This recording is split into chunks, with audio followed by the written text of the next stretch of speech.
আসসালামু আলাইকুম ভিউয়ার্স, আরও একটি নতুন রেসিপি নিয়ে আপনাদের সামনে হাজির হয়েছি।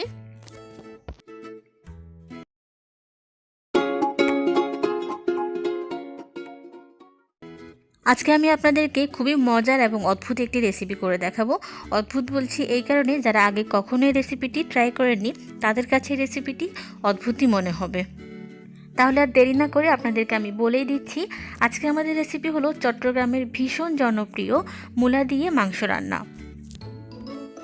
আমি চেষ্টা করেছি একেবারে চট্টগ্রামের স্টাইলে রেসিপিটি তৈরি করতে। ভালো লাগলে লাইক, শেয়ার এবং কমেন্ট করতে ভুলবেন না। মূলা দিয়ে মাংস রান্না করার জন্য আমি এখানে হাড় ও চর্বি সহ গরুর মাংস নিয়েছি 1 কেজি, এবং মাংসের পিসগুলোকে আমরা নর্মালি যেভাবে কাটি ঠিক সেরকমভাবেই আমি কেটে নিয়েছি। আমি এখানে হাড় সহ চর্বি নিয়েছি এই কারণে, আমরা যখন মূলা দিয়ে মাংসটা রান্না করব তখন এটি খেতে অনেক বেশি টেস্টি হবে। আর তাছাড়া চট্টগ্রামের মানুষ রিচ খাবার খেতে অনেক বেশি পছন্দ করে। এরপরে আমাদের লাগছে মূলা। আমি এখানে মাঝারি আকারে 2টা মূলা নিয়েছি, এবং আমি মূলাগুলোকে একটু বড় বড় করেই টুকরা করে নিয়েছি। একটু মোটা করে কাটার কারণে মাংসের সাথে মূলাগুলো আর রান্না করার সময় গলে যাবে না। তাহলে এখন আমরা আমাদের রেসিপিটা তৈরি করে ফেলি। এর জন্য আমি চুলায় একটি হাঁড়ি বসিয়ে তার মধ্যে 1 কাপ পরিমাণ তেল দিয়ে দিচ্ছি। তেলটা যখনই হালকা গরম হয়ে আসবে তখনই আমি এর মধ্যে দিয়ে দিব এলাচ, দারুচিনি, লবঙ্গ ও তেজপাতা। এবারে এই গরম মশলাগুলোকে আমি তেলের মধ্যে হালকা ভেজে নেব।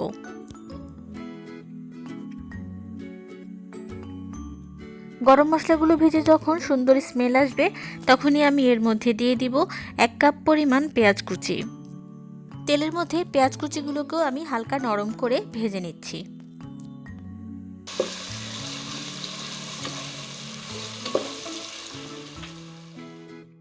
তেলের মধ্যে পেঁয়াজ কুচিগুলোকে কিছুক্ষণ ভেজে নেওয়ার পরে আমি এখন দিয়ে দিচ্ছি আদা বাটা 1 চা চামচ, রসুন বাটা 1 চা চামচ, এবং আমি এরপরে দিয়ে দিচ্ছি পেঁয়াজ বাটা 2 টেবিল চামচ পরিমাণ।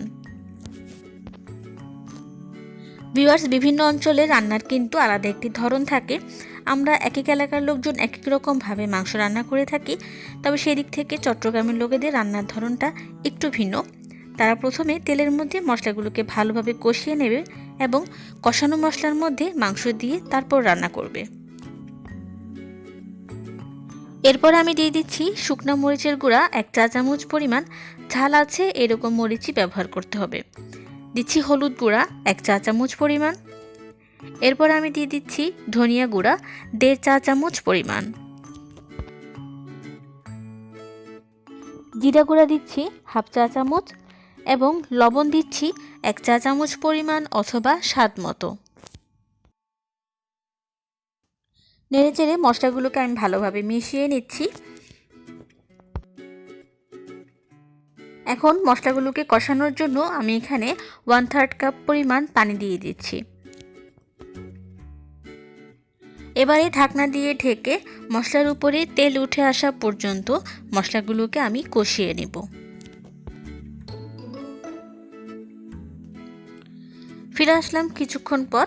ভিউয়ার্স, দেখেন মশলার উপরে তেল উঠে আসছে, তার মানে আমাদের মশলাটা ভালোভাবেই কষানো হয়েছে। এবারে এই কষানো মশলাটার মধ্যে আমি কেটে রাখা মাংসগুলো দিয়ে দিচ্ছি। নেড়েচেড়ে মশলার মধ্যে মাংসগুলোকে আমি ভালোভাবে মিশিয়ে নিচ্ছি। মাংসের মধ্যে আমি এখনই কোনো পানি ব্যবহার করছি না। মাংসের গায়ে থেকে যে পানিটা বের হয়ে আসবে সেটা দিয়ে আমি মাংসটাকে কষিয়ে নেব 20 মিনিট, এবং এ সময় চুলার আঁচ মিডিয়াম থাকবে। ফিরে আসলাম 20 মিনিট পর। ভিউয়ার্স, দেখেন মাংসের গায়ে থেকে যে পানিটা বের হয়ে আসছে সেটা দিয়ে মাংসটা প্রায় কষানো হয়ে গেছে। এবারে এই কষানো মাংসটার মধ্যে আমি প্রথমে যে মূলাগুলো কেটে রেখেছিলাম সেগুলো আমি এর মধ্যে দিয়ে দিচ্ছি। একটু নেড়েচেড়ে মাংস আর মশলার মধ্যে মূলাগুলোকে আমি ভালোভাবে মিশিয়ে নিব। এবারে আমি মূলাগুলোকে কষানোর জন্য এর মধ্যে 1/2 কাপ পানি দিয়ে দিচ্ছি। এরপরে দিচ্ছি টমেটো কুচি। আমি এখানে মাঝারি আকারে 2 টমেটোকে এরকম কিউব করে কেটে নিয়েছি। এখন ঢাকনা দিয়ে ঢেকে মিডিয়াম আঁচে মূলা এবং মাংসগুলোকে কষিয়ে নেব আরও 20 মিনিট। আবারও ফিরে আসলাম 20 মিনিট পর। ভিউয়ার্স দেখেন আমাদের মাংসগুলো কষানো হয়ে গেছে এবং মূলাটাও প্রায় সিদ্ধ হয়ে গেছে। এর সাথে সাথে ঝোলটাও প্রায় শুকিয়ে এসছে। এবার আমি এর মধ্যে মাংসটা রান্না করার জন্য পানি দিয়ে দিব।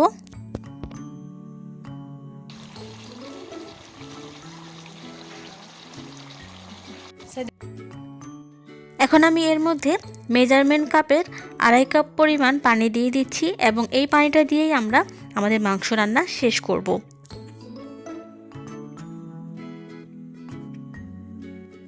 আবারও ঢাকনা দিয়ে ঢেকে মিডিয়াম আঁচে ঝোল মাখা মাখা হয়ে আসা পর্যন্ত অথবা 10 থেকে 15 মিনিট মাংসগুলোকে রান্না করে নেব। ফিরে আসলাম 15 মিনিট পর। ভিউয়ার্স দেখেন মাংস থেকে ঝোলটা শুকিয়ে প্রায় মাখা মাখা হয়ে গেছে। এবারে আমি এর মধ্যে দিয়ে দিচ্ছি গরম মশলা 1/2 চা চামচ, কিছু ধনেপাতা কুচি আমি উপরে ছড়িয়ে দিচ্ছি এবং ঢাকনা দিয়ে ঢেকে আরও 2 থেকে 3 মিনিট মাংসগুলোকে রান্না করে নিব। এর ফাঁকে আমরা মাংসের উপরে দেওয়ার জন্য বাগার তৈরি করে নিচ্ছি। বাগার তৈরি করার জন্য আমি আলাদা একটি প্যানে 2 টেবিল চামচ পরিমাণ তেল দিয়ে দিচ্ছি এবং তেলটা হালকা গরম হয়ে গেলে আমি এর মধ্যে 2 টেবিল চামচ পরিমাণ পেঁয়াজ কুচি দিয়ে দিচ্ছি।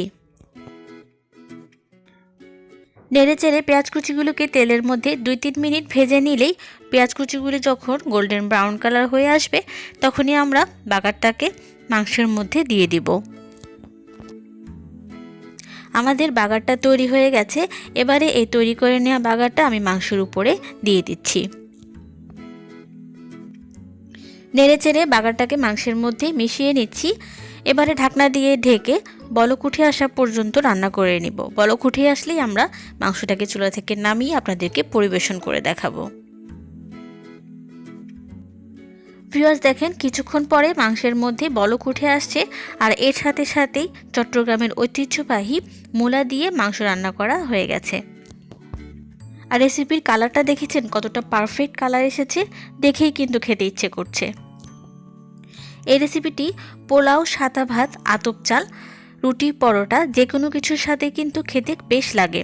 আশা করছি রেসিপিটি আপনাদের সবার কাছে অনেক ভালো লেগেছে। ভালো লাগলে বাসায় অবশ্যই ট্রাই করবেন আর আমাকে কমেন্ট করে জানাতে ভুলবেন না আমার রেসিপিটি আপনাদের কেমন লাগলো। এরকমই আরও মজার এবং অথেন্টিক রেসিপি পেতে চাইলে আমার চ্যানেলটি সাবস্ক্রাইব করতে ভুলবেন না আর পাশে থাকা বেল বাটনটি প্রেস করে রাখবেন। এতে করে যখনই নতুন কোনো রেসিপি আপলোড হবে আপনার কাছে সাথে সাথে নোটিফিকেশন চলে যাবে। নতুন কোনো রেসিপি নিয়ে আবারও আপনাদের সামনে হাজির হব। সেই পর্যন্ত আপনাদের কাছ থেকে আমি বিদায় নিয়ে নিচ্ছি। সবাই ভালো থাকুন, সুস্থ থাকুন। আমারও আমার পরিবারের জন্য দোয়া করবেন। আল্লাহ হাফেজ।